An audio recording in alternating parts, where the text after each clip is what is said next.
This morning's Coffee With is with John Corbett and David A.R. White. And the satellite interview is furnished by Pure Flix.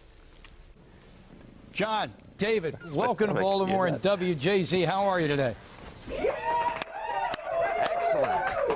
Woo! Ooh, I like dang! Hot dang! There you go. Feeling good, Baltimore. Annapolis, Maryland, one of my other favorite towns besides Baltimore. Love Baltimore. Love me some Barry Levinson, man. You play at the Rams Head once a year? Once a year, man, we play at the Rams Head. That's one of my favorite venues because we play a lot of clubs, too, where people are just up. But it's kind of cool, you know, they have a little dinner there, play a song, they're munching on some ribs. Yeah, love the song, back to the ribs. Something to be said about it. Naptown is a pretty cool place.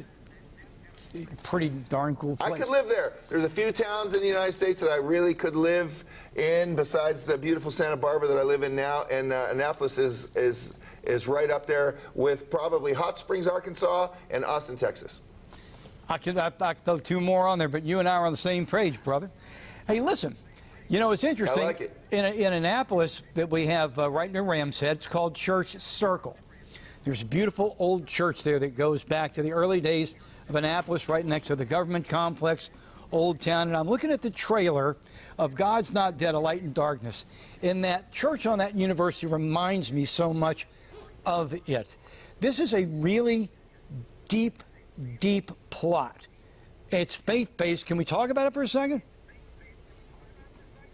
Sure, yeah. This is the guy that's behind all the thing. Well, the whole thing. I just, you know, it's interesting because this movie's really about kind of the stuff that's been going on in our society, really this dark social political divisiveness.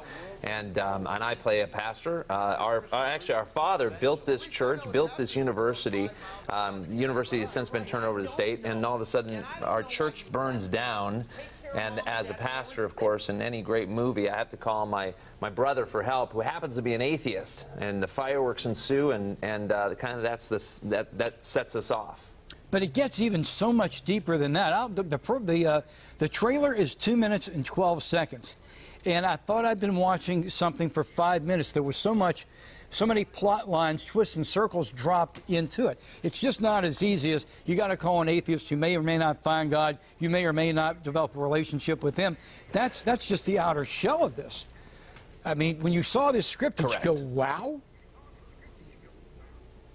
Yeah, it took a long time. You know, obviously we've done a couple other God's Not Dead movies, and when this one came around, it was like, okay, well, what is this? What's it supposed to be? Why is it relevant today? Why are we supposed to do this film? And we went through so many drafts, so many different writers actually, to find, you know, to find the gem, to find, I think, something that's relevant. You know, one of the lines in there is like, is the church even relevant today? Do we need the church today, or is it kind of passé?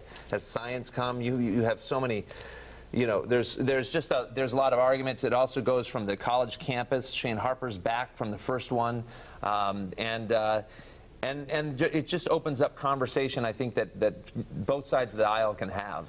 And this is going to open Easter weekend, very timely opening nationwide, which is a beautiful thing. And we're going to be in a lot of theaters. Sometimes these movies, you know, they get, I don't know, 400 or 500 theaters, and then they see how they do. We're going to open in about 17 to 2,000 theaters, wow, which is a really proper opening for a movie like this. Yeah, it honestly is. Hey, guys, I got to tell you, our time has run short. Everybody check out the trailer, and if it gets you in the door, more power to it. Congratulations on yet another piece of a nice franchise, and good luck on it. And guys, have a great day, and thanks so much for being with us. Thank you, Marty. Appreciate it. See you in Annapolis, brother. Thanks, Talk to you later.